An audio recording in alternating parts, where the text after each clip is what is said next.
முன்னால் இருந்த மாதிரி இல்லையே அப்படின்னு ஒவ்வொருத்தையும் நினைத்தாலும் கூட பார்த்தா இல்லையே, ஏன் குழந்தை தான். பலராமர்கிட்ட மாத்திரம் ஒத்துண்டோன்னு பலராமர் நினைச்சார், சர்வம் பிருதகத்வம் நிகமாத் கதம். அந்த வேத ஸ்வரூபம் இப்போ ஒவ்வொரு வீட்லேயும் இதே மாதிரி வளர்ந்துருக்கே. வேத யுக்தேன விருத்தம், வேதத்தில் சொல்லி இருக்கிற மாதிரி அப்படியே அந்த பரம்பொருள், அந்த சாக்ஷாத் பிரம்மம் எல்லா இடத்துக்கும் இப்படி வளர்ந்து நிற்கிறதேன்னு பிரம்மா நினைச்சார், பலராமர் நினைச்சார். பிரம்மாவுக்கு அப்பவும் எண்ணம் வரல. கிட்டத்தட்ட 11 மாதம் முடிஞ்ச தருணத்தில் பிரம்மாவுக்கு ஒரு சின்ன சிந்தனை வந்தது. போய் வேடிக்கை பார்க்கலாம், எவ்வளவு கஷ்டப்பட்டுருக்காருன்னு பார்க்கலாம். டெரஸ்ட்ரியல் இயர் 1 வருஷம் ஆக போகிறது, 11 மாதம். பிரம்மாவுக்கு அது 11 மாதம் இல்லை, பிரம்மாவுக்கு 1 வார காலம். பாட்டி எல்லாம் ஒரு கதை சொல்வாள் அந்த காலத்தில். நமக்கு 1 வருஷம், அது தேவர்களுக்கு இவ்வளவாக்கும், பகவானுக்கு இவ்வளவாக்கும், பிரம்மாவுக்கு இவ்வளவாக்கும் அப்படின்னு கதை சொல்வாள். சின்ன குழந்தை என்ன பண்ணோம்னா அப்போ அந்த கதையை கேட்டுக்கும். அதுக்கப்புறம் பாட்டி சும்மா கதை சொல்கிறா. அது எப்படி இங்கே ஒரு டைம் அங்கே ஒரு டைம்லாம் இருக்க முடியும்? எப்படி தேவர்களுக்கு வேறு டைமா, நமக்கு வேறு டைமா? அதெல்லாம் அப்படிலாம் இருக்க முடியுமா? தேவர்களுக்கு 1 நாள், நமக்கு 1 வருஷங்கிறது தேவர்களுக்கு 1 நாள், அது எப்படி இருக்க முடியும் அப்படின்னு ஏதோ ரொம்ப அனலிட்டிக்கல் லாஜிக் பேசுகிறதா நினச்சிண்டு பேசுவோம். அனாலிசிஸில் ஒரு சிக்கல் இருக்குது. வெஸ்டர்ன் ஸ்டைல் அனாலிசிஸில் we tend to look into the components by separating the components. அதுக்கு பேர் வேறு என்னன்னா threadbare analysis அப்படின்னு. பிச்சு பிச்சு பிச்சு பிச்சு பிச்சு பிச்சு பிச்சு டிவைட் பண்ணி இது என்ன இது என்ன இது என்ன இது என்ன. அன்ஃபார்ச்சுனேட்லி ஆர் ஃபார்ச்சுனேட்லி ரொம்ப த்ரெட்பேரை அனலைஸ் பண்ணால் த்ரெட்டு கூட மிச்சம் இருக்காது, எல்லாம் பிச்சு பிச்சு போயிடும். ஹோல்சமாக பார்க்குற விஷயம் நம்ம சிஸ்டம். ஹோல்சமாக பார்க்கும்போது சில விஷயங்கள் புரியும், முழுசாக புரியும். இந்த பிச்சு பிச்சு பார்க்குறச்சே அது எப்படி இருக்க முடியும்? தேவர்களுக்கு 1 நாள், நமக்கு எப்படி 1 ஆண்டாக இருக்க முடியும்? அதெல்லாம் யார் சொன்னது? தேவர்கள் எங்கே இருக்கிறார்கள்? ஒன்றும் இல்லை. தேவர்கள் எங்கே இருக்கிறார்கள், மனிதர்கள் எங்கே இருக்கிறார்கள்ங்கிறதெல்லாம் விட்டுருவோம். ஒவ்வொரு பிளானட்டில் டைம் வில் வேரி. இதை நமக்கு புரிய வைக்கிறதுக்கு என்ன பண்ணினார்கள்? ஒரு பாட்டி கதை சொல்கிற மாதிரி தேவர்களுக்கு வேறு டைம், நமக்கு வேறு டைம், டைம் இஸ் ரிலேட்டிவ் அப்படிங்கிறத புரிய வைத்தார்கள். பூமியில் நமக்கு 1 வருஷங்கிறது 365 நாள் இல்லையா? இந்த 1 வருஷ கணக்கு எங்கேருந்து வருது? 1 வருஷ கணக்கு எப்படி வருது? சூரியனை பூமி சுற்றி வருகிறது, அதுக்கு 1 வருஷம் அப்படின்னு கணக்கு. ஒரு நாள் கணக்கு எப்படி வருது? 24 மணி நேரம் பூமி தன்னையே சுற்றி கொள்கிறது. ரைட். அப்போது இதுதான் இதுக்கான பேஸ் லாஜிக். எந்த கோள் அல்லது எந்த கிரகம் தன்னையே சுற்றி கொள்வதற்கு எவ்வளவு நேரம் எடுக்கிறதோ that becomes the day of that planet. The time taken by the planet to go around the sun in the solar system becomes the time as year, right? The Venus ஒரு பிளானட் இருக்கா இல்லையா? சுக்ரன் தேவகுரு பண்ணுறதுக்கெல்லாம் ஆப்போசிட்டாக பண்ணுவார். இந்த சுக்கிரனுடைய டைரக்ஷனே வேறு. Solar சிஸ்டத்துலேயே மற்ற planets சுற்றி வர டைரக்ஷன் இல்லை, இது ஆப்போசிட்டாக சுற்றின்னு வரும். அது மாத்திரம் இல்லை, Venus, the time taken by Venus to go around the sun, that will be the year for Venus. And the time taken by Venus to revolve around itself will be the day for Venus. The truth is, the Venetian day is longer than the Venetian year. அதுதான் உண்மை. Venus சூரியனை சுற்றி வருவதற்கு எடுக்கிற நேரத்தை காட்டிலும் தன்னையே சுற்றி கொள்வதற்கு எடுக்கிற நேரம் அதிகம். அப்போ டே இஸ் லாங்கரா இயர் இஸ் லாங்கரான்னு கேட்டால் பேசிக் கேள்வியை வீனஸில் போய் கேட்டால் வேறு மாதிரி ஆகிடும். ப்ரஹஸ்பதிகிட்ட கேட்குற கேள்வியை போய் சுக்கராச்சாரியார்கிட்ட கேட்டால் சுக்கராச்சாரியார் வேறு மாதிரி தான் பதில் சொல்வார். இதுக்கு காரணம் என்ன? த கான்செப்ட் ஆஃப் டைம் எப்படி உருவாகிறது, அது எதுலேருந்து வருகிறதுன்னு பார்த்தா ஒவ்வொரு இடத்துல டைம் வேரி ஆகும். இந்த இடத்துல டைம் வேறு, இந்த இடத்துல டைம் வேறு, இந்த இடத்துல டைம் வேறு, அந்த பிளானட்டில் இருந்தால் டைம் வேறு, இந்த பிளானட்டில் இருந்தால் டைம் வேறு. இதை ரொம்ப சுலபமாக புரிய வைப்பதற்காக என்ன பண்ணார்கள்? தேவர்களுக்கு ஒரு நாள், நமக்கு ஒரு வருஷம். இப்போ பிரம்மாவுக்கு ஒரு வாரம், ஒரே ஒரு வாரம் தான் பிரம்மாவுக்கு. இங்கே பூலோகத்தில் ஆயர்பாடியில் ஒரு வருஷம். ஒரு வாரம் முடிய போகிற நேரத்தில் பிரம்மா பார்த்தார், ஒரு வாரமாக நீ என்ன கஷ்டப்பட்டு இருப்ப, நான் பார்க்குறேன். அங்கே ஒருத்தரும் இருந்திருக்க மாட்டார்கள். ஒவ்வொரு வீட்டிலையும் கோபிகை ஒவ்வொருத்தையும் ஒன்று என்ன பண்ணியிருப்பா, நான் வந்து பார்க்குறேன், நீ இந்த மாதிரியா பண்ண அப்படின்னு பிரம்மா வந்து அப்படி மெல்ல எட்டி பார்த்தார். எட்டி பார்த்தா ஆயர்பாடி சந்தோஷமாக இருக்கு. ஒரு வீட்டில் கூட ஒரு சின்ன பிரச்சனையும் காணும். எல்லா குழந்தைகளும் இதுக்கு முன்னால் போன வாரத்தில் ஏதோ சின்ன சண்டையெல்லாம் போட்டுட்ட குழந்தைகள் ஒருத்தர் கூட இப்போ சண்டை போட்டுக்கல, எல்லாம் சுகமாக விளையாடுகிறார்கள். அம்மாமார்கள் ஒவ்வொருத்தையும் ரொம்ப சந்தோஷமாக வெண்ணையெல்லாம் கொடுக்க மாட்டார்கள்னு பார்த்தா இப்போ அம்மாமார் ஒவ்வொருத்தரும் அந்த குழந்தைக்கு வெண்ணையை கொடுத்து, கிருஷ்ணனுக்கும் வெண்ணையை கொடுத்து தாங்கல்ல பிரம்மாவுக்கு. மறுபடியும் என்ன பண்ணார்? கிடுகிடுன்னு பிரம்மலோகத்துக்கு போனார். நம்ம அடைச்சி வச்சதெல்லாம் ரகசியமாக இந்த கிருஷ்ணன் எப்படியான அழிச்சுன்னு வந்துட்டானோ அப்படின்னு போய் பார்த்தா அங்கே எல்லாம் இவர் போட்ட மாயையில் எல்லாம் பிரம்மலோகத்தில் கண்ணுக்குட்டியும் தூங்குறது, மாடும் தூங்குறது, பிள்ளைகளும் தூங்குகிறார்கள். அங்கேயும் தூங்குகிறார்கள், இங்கேயும் விளையாடுகிறார்கள். என்னான்னு புரியலையேன்னு வந்து நின்னார் பிரம்மா. வந்து நின்ன உடனே கிருஷ்ணன் சிரிச்சான். வந்துட்டியா, தேடின்னு வந்துட்டியா? கிருஷ்ணன் சிரித்த உடனே, அப்பா என்னை மன்னிச்சிடு, ஏதோ புரிஞ்ச மாதிரி இருக்குது, நான் தப்பு பண்ணிட்டேன் அப்படின்னு கையெடுத்து கும்பிட்டார். அதுக்கப்புறம் ஒரு நீள பிரம்மஸ்துதி. பிரம்மா நிறைய விஷயங்களை, கிருஷ்ணா நீதான் இது, நீதான் பரம்பொருள், நீதான் சர்வமும் அப்படின்னெல்லாம் ஸ்துதிப்பர். ரொம்ப நாழி ஸ்துதிப்பர். ரொம்ப நாழி அவர் ஸ்துதிக்கிறதுல நெட் சம்மரி அதில் ஒரு விஷயந்தான்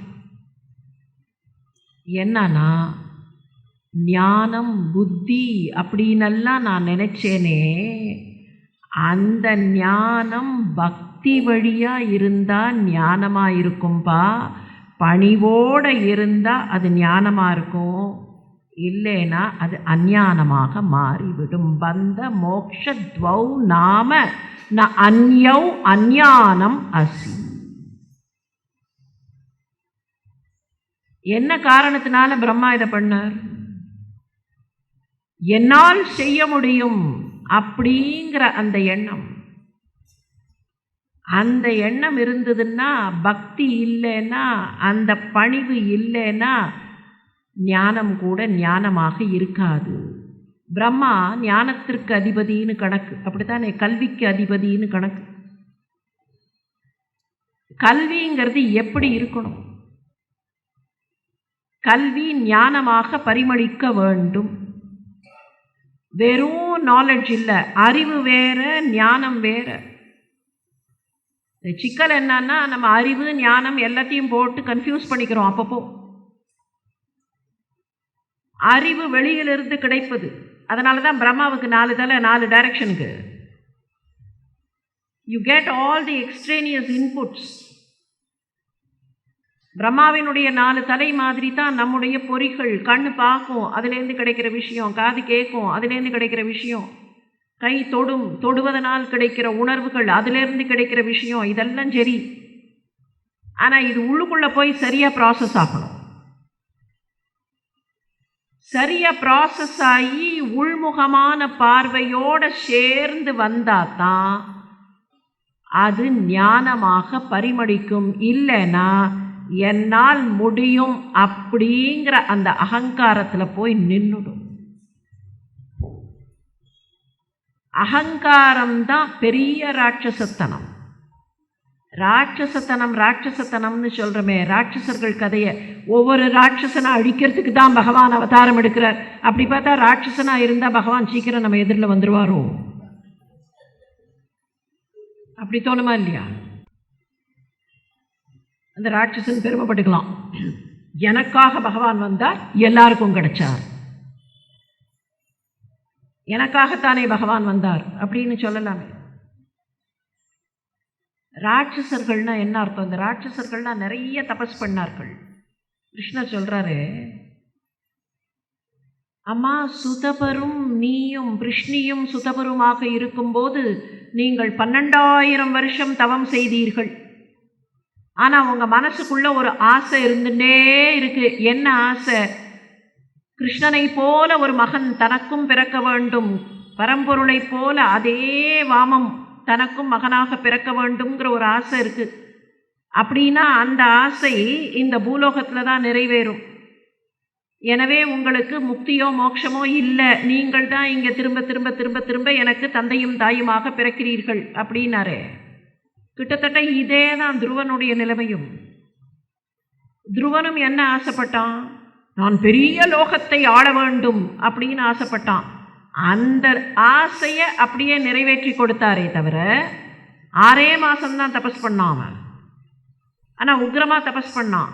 உக்ரமாக தபஸ் பண்ணதுக்கு அவன் மனசில் இருந்த ஆசை, நான் பெரிய லோகத்தை ஆள வேண்டும். இந்தாப்பா யாருமே போகாத ஒரு பெரிய பதம் இருக்குது, நீ அந்த பதத்திலேயே பர்மனண்ட்டாக இருந்துக்கோ. இந்த 2 பேருமே எங்களுக்கு முக்தி மோட்சம் பகவானிடத்தில் நாங்கள் தொலைந்து போக வேண்டும்னு கேட்கவே இல்லை. முக்தி மோட்சம் அப்படின்னா நம்ம என்ன நினச்சிட்டு இருக்கோம்? ஏதோ இந்த சிறையை விட்டு, இந்த தேகத்தை விட்டு வெளியில் போவது, லௌகீகத்தை விட்டு வெளியில் போவது இல்லை.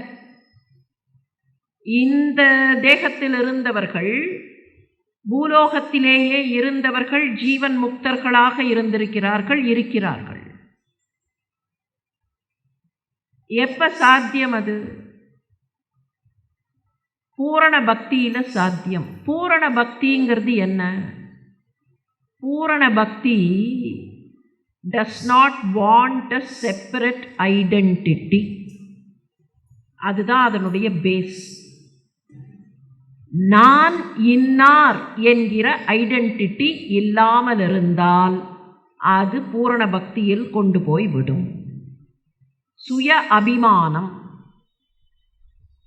அங்கன்மான் ஞாலத்து அரசர் அபிமான பங்கமாய் வந்து உன் பள்ளிக்கட்டில் கீழே சங்கமிருப்பார்னாலே, அபிமான பங்கமாக. எது மேலே நமக்கு ரொம்ப பிடிமானம்?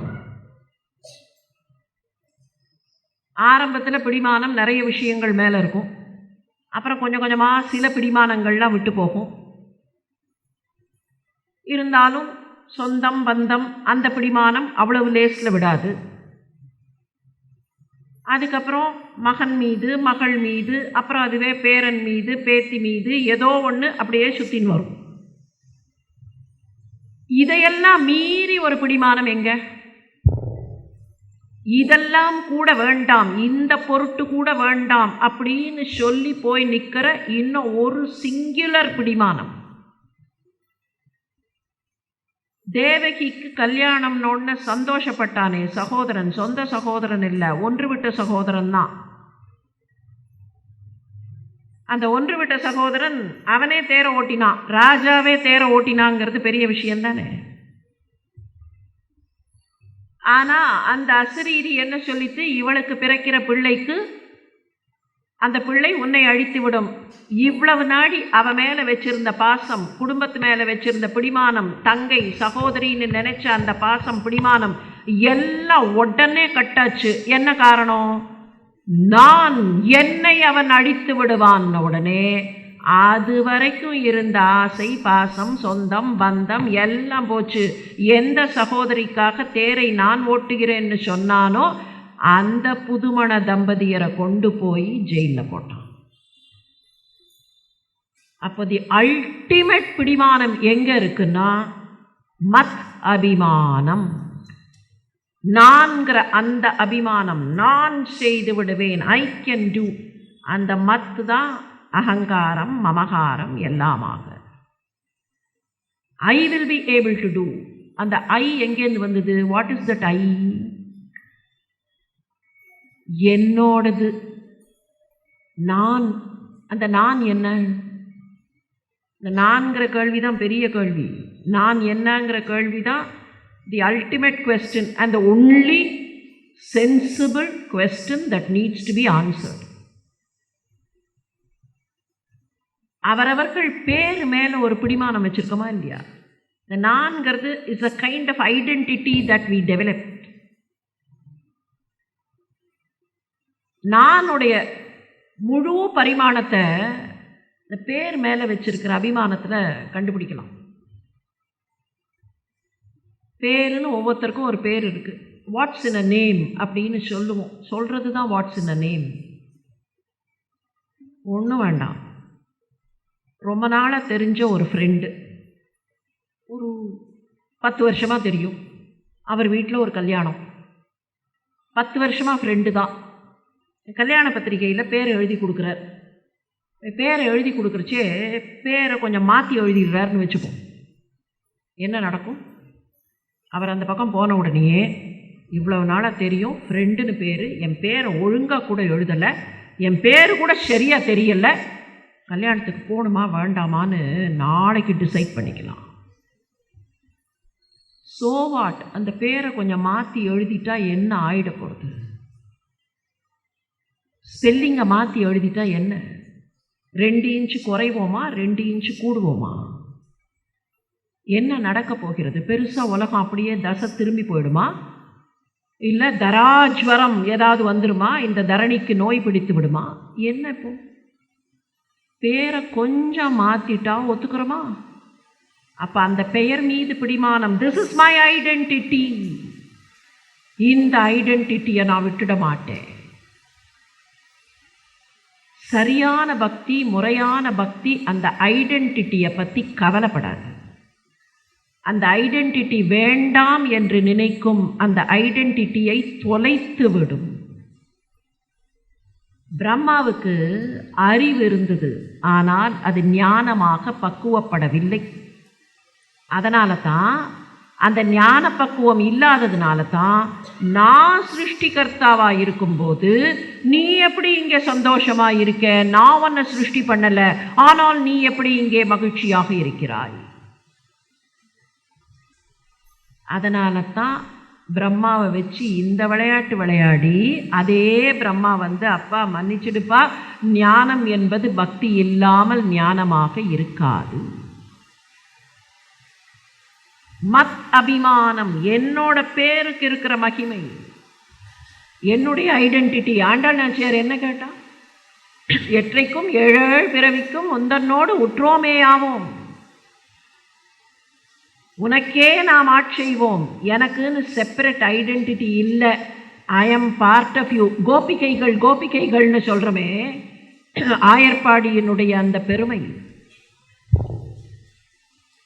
ஆயர்பாடி என்ன பண்ணிட்டு, யார் வந்து கோபாலர்களாகவும் கோபிகைகளாகவும் பிறந்தார்கள்? தேவர்கள் வந்து யாதவ குலத்தில் பிறக்க வேண்டும், அதே தேவஸ்ரீகள் வந்து கோபிகைகளாக இருக்க வேண்டும், அப்படித்தானே? கோபாலர்கள்னு சொல்கிறோமே, கோபாலர்களில் இன்னை வரைக்கும் செப்பரேட்டாக ஐடென்டிட்டியோடு இருந்த கோபாலர்கள்னு நந்தகோபர் பெயரை தவிர நம்மால் வேற யார் பெயரையாவது சொல்ல முடியறதா? கோபிகைகள் பின்னால் பார்க்க போகிறோம். இந்த கோபிகை ஒவ்வொருத்தையும் கிருஷ்ணன் தனக்கு சொந்தம் தனக்கு சொந்தம்னு நினைச்சு கிருஷ்ணனோட ஆடினவதான். ஆனால் கோபிகைகள்னு மொத்தமாக சொல்கிறோமே தவிர, is there a separate identity? அந்த மாதிரி எந்த ஐடென்டிட்டியும் இல்லை. ராதைன்னு ஒருத்தியை சொல்கிறோம், ராதை கதையை வேற. ராதை பாகவதத்தில் இல்லை. ராதைங்கிற கேரக்டரே பாகவதத்தில் கிடையாது. நம்மளை கேரக்டர்னு பார்த்தோம்னா அது அர்த்தம் வேற மாதிரி போயிடும். அவ கிருஷ்ணனுடைய பிரேமஸ்வரூபம் ராதை, அது தனி ஃபிலாசபி. அப்போ எந்த கோபிகைக்காவது தனியாக பேர் தெரிஞ்சுதா? எந்த கோபாலருக்காவது தனியாக பேர் தெரிஞ்சுதான்னா இல்லை. அதனால தான் ஆயர்பாடிக்கு அவ்வளோ பெரிய பெருமை. ஆயர்பாடிக்கு பெருமை, ஆயர்பாடி மண்ணு காலில் பட்ட பெருமைன்னு நினைக்கிறதுக்கே என்ன காரணம்னா, there is no separate identity apart from Krishna's clan. கிருஷ்ணனுடைய கோபர்கள், கிருஷ்ணனுடைய கோபாலர்கள், அவ்வளவுதான். அந்த அபிமானத்தை தொலைப்பது, கிருஷ்ணா எனக்கு இப்போ தெரிஞ்சிருது, கிருஷ்ணா மன்னித்து விடு, புத்திங்கிறதும் அறிவுங்கிறதும் ஞானம்ங்கிறதும் பக்தி இல்லைன்னா அதனால் பிரயோஜனம் இல்லை. பக்தி என்ன பண்ணும்? பக்தி அந்த பணிவை கொடுக்கும், பக்தி அடக்கத்தை கொடுக்கும். பக்தி நான் பகவானுடைய பக்தன் அப்படிங்கிறதுல பெருமைப்பட்டு கொள்ளுமே தவிர நான் இன்னார் அப்படின்னு பெருமைப்பட்டு கொள்ளாது. கிருஷ்ணரே, ஏன் ராமரே, ராமர்கிட்ட உன் பேர் என்னன்னு கேட்டால் ராமன்னு சொல்ல மாட்டோம். சின்னஞ்சிறுவனாக இருந்த ராமனிடத்தில் மாத்திரமில்லை, இளைஞனாக இருந்த ராமன்கிட்ட கூட குழந்தைகளை பார்த்தா பேரை கேட்கறது தானே நம்ம வழக்கம். What is your name? 4 பிள்ளைகளும் வரும்போது இந்த 4ஐயும் பிடிச்சி நிறுத்தி, 2 கருப்பு 2 சிவப்பு, 4ல் ஒரு கருப்பை பிடிச்சி நிறுத்தி, முன்னால் வர கருப்பை பிடிச்சி நிறுத்தி, உன் பேர் என்ன அப்படின்னு கேட்டால் லக்ஷ்மண பூர்வஜம். ராமன்னு பேர் வராது. நான் யாருன்னு கேட்டால் நான் லக்ஷ்மணனுக்கு அண்ணா. பகவானுக்கு கூட தன் பெயரை தானே சொல்லுவதில் விருப்பம் கிடையாது. தான் இன்னாருடைய சேவகன், இல்லை இன்னாருடைய உறவு அப்படின்னு சொல்றதுல தான் மகிழ்ச்சி. அதே மாதிரி தான் கிருஷ்ணன். உன் பேர் என்னடா அப்படின்னு கேட்டா நான் பலராமனோட தம்பி. பலராமனுக்கு தம்பி, அதுதான் அவருக்கு பிடிச்ச பெயர். என்னோட பேரு அப்படிங்கிற அந்த அபிமானம் இருக்கே, சுய அபிமானத்தினுடைய தொடக்கம் பெயர் மேல இருக்கிற பிடிமானம். இந்த பேரு ரொம்ப அழகான பேரு. அவரவர்கள் மனசுக்குள்ள இருக்கிற நினைப்பு அதுவாக தானே இருக்கும். இத்தனைக்கும் சின்ன குழந்தையா நிறைய பேர் கேட்டிருப்பார்கள், எனக்கு வேறு மாதிரி பேர் வச்சுருக்க மாட்டியா, இந்த பேர் ரொம்ப ஓல்டு ஃபேஷன்டாக இருக்குது, கொஞ்சம் மாடர்னாக பேர் வச்சுருக்க கூடாதா அப்படின்னு நிறைய குழந்தைகள் அம்மா அப்பாட்ட கேட்பார்கள். அந்த மாதிரி கேட்ட குழந்தைகளையே ஒரு 20-25 வயசில் உனக்கு பிடிக்கல இல்லை இந்த பேர் அப்படின்னா, no no no no, this is my name. என்னோட பேர் எனக்கு ரொம்ப பிடித்தமானது. பிரம்மாவினுடைய சிக்கல் அதுதான். அதுதான் அந்த பிரம்ம கதையே தவிர ஏதோ பிரம்மா வந்தார் ஒழிச்சார், கிருஷ்ணன் ஏதோ செய்தான் இல்லை. அதனால தான் பிரம்ம ஸ்துதியை ரொம்ப டீட்டெயில்டாக பாகவதம் பேசும். இந்த கதை நடந்த நிகழ்ச்சி ஒரு சின்ன நிகழ்ச்சினா அதுலேருந்து டீட்டெயில்டாக பிரம்மா ரொம்ப நாளைக்கு ஸ்துதி பண்ணிகிட்டே இருப்பார். என்னத்துக்கு இவ்வளோ நாளை ஸ்துதி பண்ணுறாருனா, அந்த ஒரே ஒரு தடவை பேர் மேலே வச்ச அந்த பிடிமானம் இருக்கே அதை அழிக்கணும் போட்டு அப்படின்னா அதுக்கு இவ்வளவு நேரம் ஸ்துதி செய்ய வேண்டும். ஆயர்பாடியில் கிருஷ்ணன் செய்த லீலைகள் ஏராளமானவை. எல்லா லீலைகளையும் பார்க்கறதுக்கு நமக்கு அவகாசம் கிடையாது. ஒரு நாள் பிள்ளைகள்லாம் ஓடி வந்தார்கள். டேய் கிருஷ்ணா, ஆத்தங்கரைக்கு போன 2 பேர் கீழே விழுந்துட்டார்கள்டா, உடம்பெல்லாம் நீளமா போச்சுடா.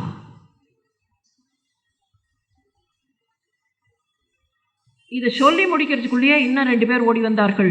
ஐயோ, அவனும் விழுந்துட்டான், எங்கள் அண்ணா விழுந்துட்டான், எங்கள் பக்கத்து வீட்டுக்காரன் விழுந்துட்டான். தெரியும் நமக்கு, காளியன்னு ஒருத்தன் ஆட்டம் போட்டுட்டு இருந்தான். கிருஷ்ணன் என்ன செய்தான்னு தெரியும். யமுனை நதியில் விஷம், முழுக்க முழுக்க விஷத்தை சேர்த்து கொண்டிருந்த காளியன். எங்கடா போறேன்னு கேட்டார்கள். அந்த பிள்ளைகளுக்கெல்லாம் பயம். நீ எங்கடா போற? இதில் சிக்கல் என்னன்னா, மற்ற பிள்ளைகளுக்கெல்லாம் விஷம் உடம்புல ஏறித்துன்னா உடம்பு கலர் தெரியும், கிருஷ்ணனுக்கு கலரும் கண்டுபிடிக்க முடியாது. அதுக்கு முந்தின நாள் தான் யசோதை வேற அந்த பக்கத்து வீட்டு பையனை சத்தம் போட்டிருந்தான். நீ எல்லாம் கூட்டின்னு போய் தான் எப்போ பாரு வெண்ணெய் திருடுறதுக்கு உடந்தையா இருக்க, கூட்டின்னு போகாதேன்னு வேற சத்தம் போட்டிருந்தான். அந்த பையனுக்கு பயம். நீ வராதடா, நீ அங்கேயே இருடா, நான் வரேன் வந்து பார்க்குறேன்னா. ஒன்றும் பண்ணலை. மரத்து மேலே ஏறினான். அந்த மரத்துலேருந்து பொத்துன்னு குதிச்சான். அது பாம்பு அப்படி தலையெடுத்து ஆடியது. தலையெடுத்து ஆடுறதுன்னு சொல்லுவோமே, பாம்புக்கும் இருந்த ஆணவம் தலையெடுத்து ஆடியது. தலையெடுத்து ஆடின அந்த பாம்பு தலையில் குதிச்சான். இவன் ஆட ஆரம்பித்தான். அந்த பாம்பு எவ்வளவு துடிச்சுதுன்னு நமக்கு தெரியும். இந்த கதை நமக்கு நன்றாக தெரிந்த கதை. பணாமுடிகள் மேலே ஒருத்தன் தையா தக்கான ஆட்டம் ஆடினா இந்த பணாமுடிகள் என்ன ஆகும்? பாம்புக்கு ஒரு குணம் உண்டு. தன்னோட வாலால் சுற்றுறதுக்கு பார்க்கும், இல்லை உடம்பு அப்படி வழுக்கி வழுக்கி சுற்றுறதுக்கு பார்க்கும். அதே மாதிரி அந்த பாம்பும் தன்னுடைய வாலால் இவனை பிடிச்சிடலாம், மேலே ஆடுறவனை பிடிச்சிடலான்னு போட்டு சுற்றிட்டு ரொம்ப சந்தோஷமாக போச்சுன்னு அவன் தன்னுடைய கையில் அந்த பாம்பு வாலை சுற்றினான். ஒரு கையில் பாம்பு வாலை சுழற்றினான், இன்னொரு கையில் அது தலையை தட்டினான், அது மேலேயே தாளம் போட்டான். அவன் பாட்டுக்கு ஆட ஆரம்பித்தான். அவனோடு போராடி பார்த்து போராட முடியாமல் அந்த பாம்பு அப்படியே கீழே துவள ஆரம்பித்தது. அந்த பாம்புக்கு இருந்த மனைவிமார்கள், தேவிகள், அவர்கள் வந்தார்கள். பிள்ளை குட்டிகளோடத்தான் அந்த பகுதியில் வாழ்ந்துருக்கு. அந்த குழந்தைகள் சின்ன நாகர்கள், அந்த நாகங்கள் வந்த அந்த மனைவிமார்கள் வர அவர்கள் வந்து கெஞ்சினார்கள், கிருஷ்ணா விட்டுடு, தப்பு, நாங்கள் இனிமேல் ஒன்றும் தப்பு இந்த மாதிரியெல்லாம் பண்ண மாட்டோம், யாருக்கும் விஷத்தெல்லாம் கொடுக்க மாட்டோம், விஷப்பல்லால் அந்த குழந்தைகளை கடித்து அதனால் அவர்கள் விஷமேறி கீழே விழுந்தார்கள், நாங்கள் இனிமேல் அந்த மாதிரியெல்லாம் பண்ண மாட்டோம், மன்னிச்சுடு, அவருக்காக நாங்கள் மன்னிப்பு கேட்கிறோம். இந்த மனைவி சொன்னாலாம், கிருஷ்ணா இருந்தாலும் நாங்கள் புண்ணியம் பண்ணினவர்கள், நாங்கள் எவ்வளவு புண்ணியம் பண்ணியிருந்தா உன்னை பார்க்க கிடைச்சிருக்கோம். அது மாத்திரம் இல்லை, இந்த காளியன் எவ்வளவு புண்ணியம் பண்ணியிருந்தா நீ காளியன் தலையில் உன்னோட பாதத்தை வச்சு ஆடுவ, அப்போ எப்பவோ பண்ணின புண்ணியம் தானே உன்னுடைய திருவடி கிடைத்ததுன்னா. அவ சொன்னதை கேட்டு அவளுக்காக, அந்த குழந்தைகளுக்காக, சரி உன்னை விட்டு விடுகிறேன், மறுபடியும் புறப்பட்டு உன்னுடைய ரமணகத்திற்கு போ. உயிர் கிடைச்ச உடனே மன்னிப்பு கேட்டுக்கொண்டு ரமணகம்னு ஒரு தீவு, அந்த தீவுக்கு காளியன் போச்சு. நீ அங்கே தானே இருந்த, நீ அங்கே தானே இருக்கணும், ஏன் இங்கே வந்த, நீ அங்கே போ. இந்த கதையை கேட்டுண்டே வந்த பரீட்சித்துக்கு ஒரு சந்தேகம் வந்து, இந்த காளியன் என்னத்துக்காக ரமணகத்தை விட்டுட்டு வந்தது? ஒரிஜினலாக ரமணகத்தில் இருந்திருக்கணும், ஏன் இது தன்னை ரீலொகேட் பண்ணித்து, புலம்பெயர்ந்து எதற்காக ரீலொகேட் பண்ணித்து? கருடனுக்கு பயந்து ரீலொகேட் பண்ணித்து. முதல்ல கருடனுக்கு பயந்து ரீலொகேட் பண்ணித்து, அதுக்கப்புறம் இங்கே வந்து ஆட்டம் போட்டுது. இது என்ன கதை? முதல்ல எப்படி இருந்தது இந்த காளியன்? காளியனுக்கும் முன்னால் ஒரு வம்சம், அந்த வம்சத்திலேயே முன்னால் தலைமுறை. அப்போல்லாம் என்ன வழக்கம்னு சொன்னால், மாசி மாசீகையோ பலிஹி உபகாரியை சர்ப்பஜனை மாசி மாசீக பலிஹி. ஜனங்கள், மக்கள் என்ன பண்ணுவார்கள்னா, ஜனை சர்ப்ப உபகாரியை, சர்ப்பங்களுக்கு உபகாரம் பண்ணுவதற்காக, உபசாரமாக மாசம் அந்த சர்ப்பங்களுக்கு என்ன தேவையோ, என்ன உணவு தேவையோ அதை அவர்களுக்கு பலியாக கொடுப்பார்கள். பலினா இந்த இடத்துல காணிக்கையாக கொடுப்பது. இன்டர்ன் இந்த சர்ப்பங்கள் என்ன பண்ணும்னு சொன்னால், ஸ்வம் ஸ்வம் பாகம் பிரயச்சந்தி நாகாஹா பர்வணி பர்வணி. பௌர்ணமி நாளில், ஒவ்வொரு பௌர்ணமி அன்னைக்கும் இந்த நாகங்கள் தங்கள் பங்குக்கு, ஸ்வம் ஸ்வம் பாகம் தங்கள் பங்குக்கு தங்களுடைய காணிக்கையாக கொண்டு போய் கருடனுக்கும் பருந்துகளுக்கும் கொடுக்க வேண்டியதை கொடுக்கும். பர்வணி பர்வணி பர்வணினா பறவை, அந்த பறவைகளுக்கு தர வேண்டியதை கொடுக்கும். a balance in the ecological system. பாம்பு இல்லாமல் உலகமும் இருக்காது, கருடன் இல்லாமல் உலகமும் இருக்காது. தூக்கி போட்டுடலாம், ஒரே ஒரு இனம் வேண்டாம் அப்படின்னெல்லாம் சொல்ல முடியாது. எல்லா உயிரினங்களும் தேவை. எல்லா உயிரினங்களும் இருந்தால் தான் ஈக்கலாஜிக்கல் பேலன்ஸ் சரியாக இருக்குமே தவிர இல்லைன்னா ஈக்கலாஜிக்கல் பேலன்ஸ் சரியாக இருக்காது. சில பறவைகள், சில உயிரினங்கள்லாம் காணாமல் போயிருக்கு. எப்போ காணாமல் போயிருக்கு அப்படின்னு பார்த்தோம்னா, டைனோசர் காலத்தில் காணாமல் போனதை விட மனிதர்களுடைய சிவிலைசேஷன் அதிகப்பட ஆரம்பித்ததுக்கப்புறம் நிறைய உயிரினங்கள் காணாமல் போயிருக்கு. பழைய லிட்ரேச்சரில் அசுணம்னு ஒரு பறவை இருந்ததாக ஒரு செய்தி வரும், ஒரு குறிப்பு வரும். கம்பர் கூட அசுணம் அப்படின்னு ஒரு பறவையை பற்றி பாடுறார். அசுணம் பறவை பெருசாக இருக்குமா அதனுடைய ரெக்கை. இப்போ அசுணம் இல்லை. இந்த அசுணத்துக்கு ஒரு குவாலிட்டி இருந்தது. யாராவது நன்றாக பாட்டு பாடினால் சுகமாக ரசித்து கேட்கும். மரத்து மேலே உட்காந்துட்டு யாராவது பாடினா கேட்கும். ஆனால் அதுக்கு இன்னொரு குவாலிட்டியும் இருக்குது. யாராவது அபஸ்வரமாக பாடினா மரத்துலேருந்து பொத்துன்னு கீழே விழுந்து உசுரை விட்டுடும். உண்மை, அதனுடைய கேரக்டரிஸ்டிக் அதுதான். Literature defines. இன்றைக்கி அசுணம் இல்லை. சில பறவைகள்லாம் காணாமல் போயிருக்கு. 20th செஞ்சுரியில் டோடோன்னு ஒன்று காணாமல் போச்சா இல்லையா? டோடோனா முட்டாள்னு அர்த்தம். ஆஃப்ரிக்கன் லாங்குவேஜில் டோடோனா முட்டாள். அது ஏன் முட்டாள்னா, சாப்பாட்டை கொண்டு போய் அதுக்கு பக்கத்தில் வச்சா கூட சாப்பிட தெரியாது. அப்போ எப்படி அந்த ஸ்பீஷீஸ் உயிரோடு வாழும்? அதனால தான் அதுக்கு முட்டாள்னு பேர் வச்சார்கள். அந்த மாதிரி சில உயிரினங்கள் அந்த காலத்தில் சொன்ன அந்த அன்னம், பாலும் நீரும் பிரித்து உண்ணும் அன்னப்பறவை இன்னைக்கு இருக்கான்னா இல்லைன்னு நம்ம சொல்ல முடியாது. அன்னைக்கு இருந்திருக்கும், இன்னைக்கு இல்லை. எத்தனையோ ஸ்பீஷீஸ் நிறைய சேஞ்சஸ் வந்த மாதிரி அந்த மாதிரி இருந்திருக்கலாம். சர்வைவல் ஆஃப் த ஃபிட்டஸ்ட் தானே. மாற்றங்கள் அந்த மாதிரி வரும்போது எப்படி ஈக்கலாஜிக்கலாக பேலன்ஸ் பண்ணுறது? இந்த பக்கத்தில் பாம்புகளுக்கு வைத்தவை பாம்புகள் தங்க பங்குக்கு கொண்டு போய் பறவைகளுக்கு வைத்தன. சரி, இதில் என்ன ஆச்சு அப்படின்னு கேட்டால், தன்கிட்ட இருக்கிற விஷத்தினுடைய மதம், விஷ வீரிய மதாவிஷ்டக, என்கிட்ட இருக்கிற விஷம் த பெஸ்ட் விஷம். அந்த விஷம் இருக்கிறச்சே என்னை யாரும் பக்கத்தில் வந்து எதுவும் பண்ண முடியாது. அதனால் நான் ஒன்றும் இந்த பறவைகளுக்கெல்லாம் பௌர்ணமிக்கு காணிக்கை கொடுக்க வேண்டிய அவசியம் இல்லை. நான் கொடுக்க மாட்டேன். விஷவீரிய மதாவிஷ்டக காத்ரவேயஸ்து காலியக. கத்ருவினுடைய மகனாக இருந்த காலியன், கத்ருவின் மகன்கள் தான் நாகர்கள். அந்த கத்ருவின் மகன் காத்ரவேயஸ்து காலிய என்ன பண்ணினா, விஷவீரிய மதாவிஷ்டக கதர்த்தி கிருத்திய கருடம் ஸ்வயம் தம் புபுஜே பலிம். நான் கொடுக்க மாட்டேன், ஐ வில் நாட் ஆஃபர்.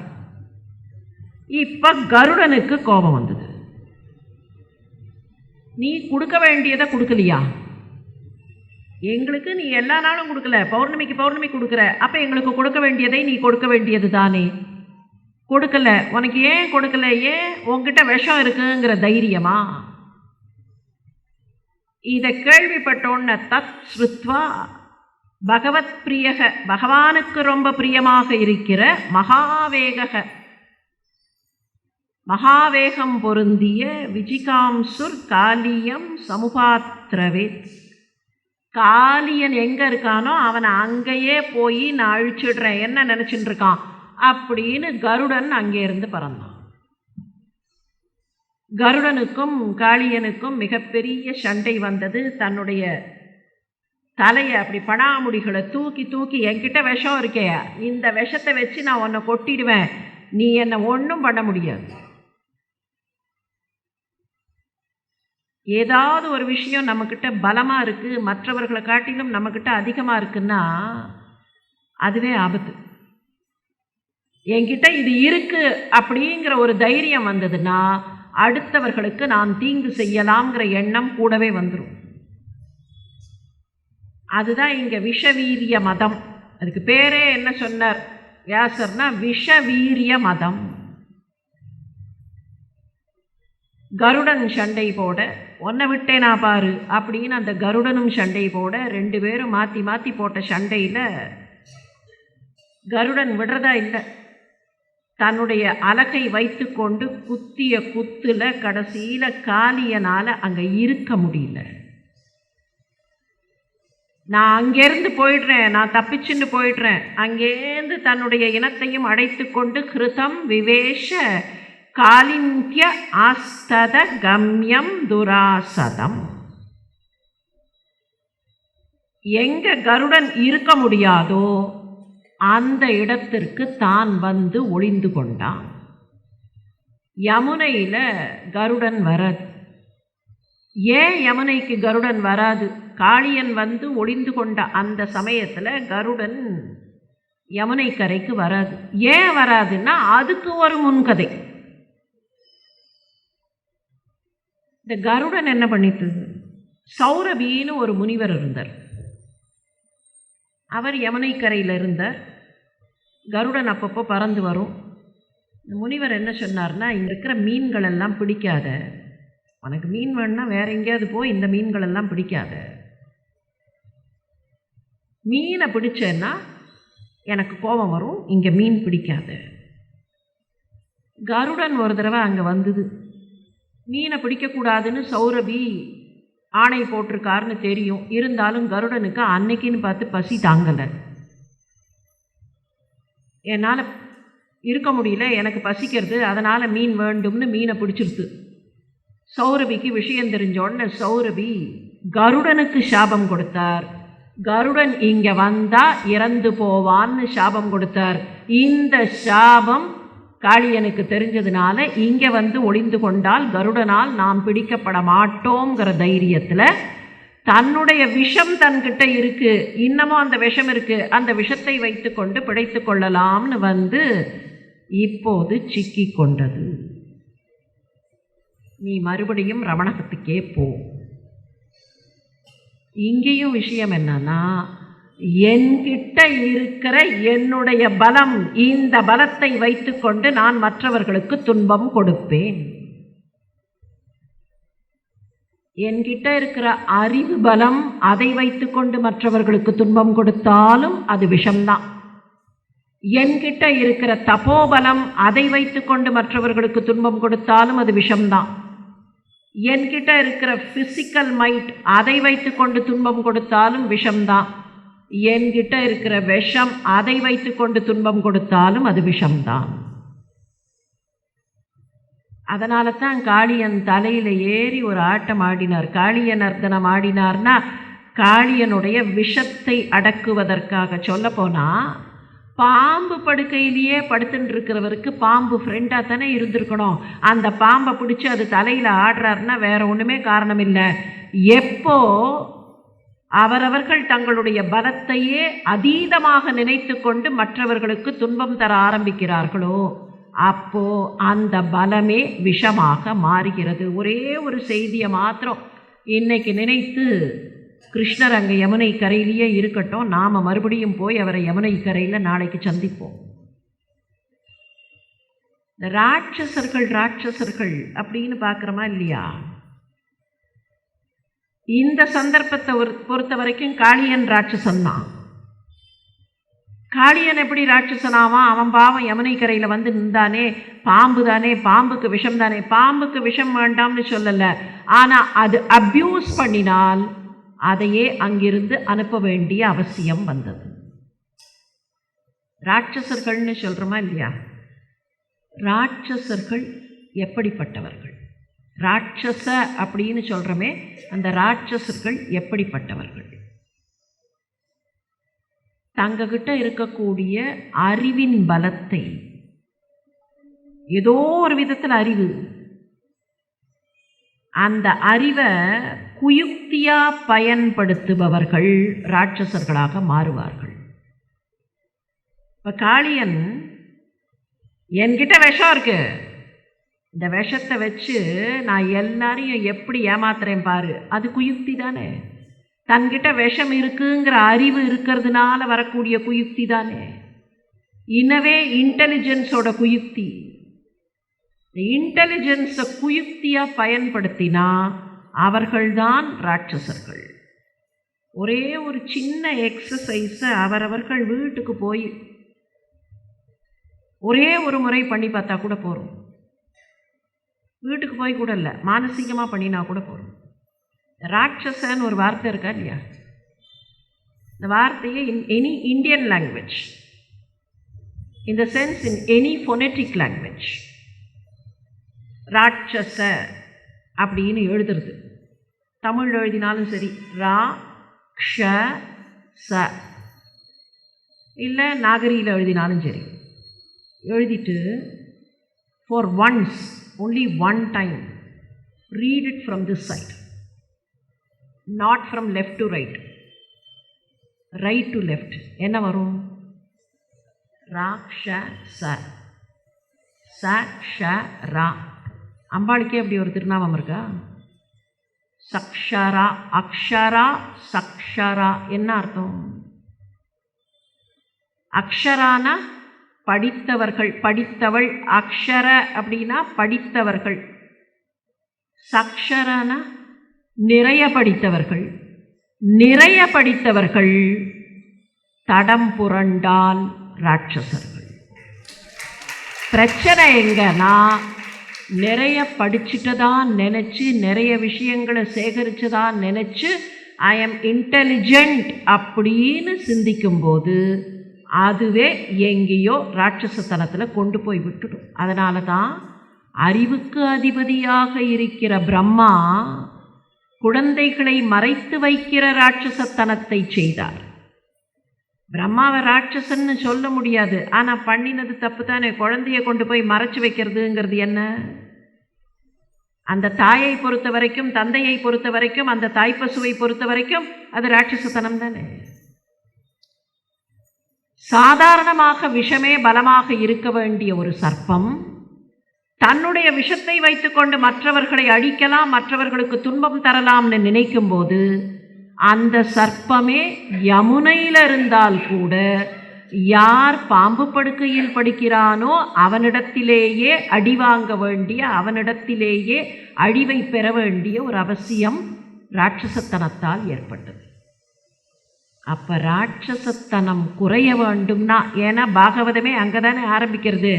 தைத்தியர்கள் இங்கே அரசர்கள்ங்கிற வியாஜ்யத்தில் இல்லை, மனிதர்கள்ங்கிற வியாஜ்யத்தில் இருக்கிறார்கள்னா, மனித வர்க்கத்தில் ராட்சசத்தனம் குறைய வேண்டும்னா அதுக்கு மிக மிக அத்தியாவசிய தேவை பக்தி. அந்த பக்தியோடு சேர்ந்த அடக்கம் என்பதை எண்ணி பார்த்து யமுனை கரையிலேயே கிருஷ்ணனை இன்றைக்கு நிற்கச் செய்துவிட்டு நாளை நாம் அவனை அவனுடைய கோபிகைகளோடும் கோபாலர்களோடும் சந்திப்போம்.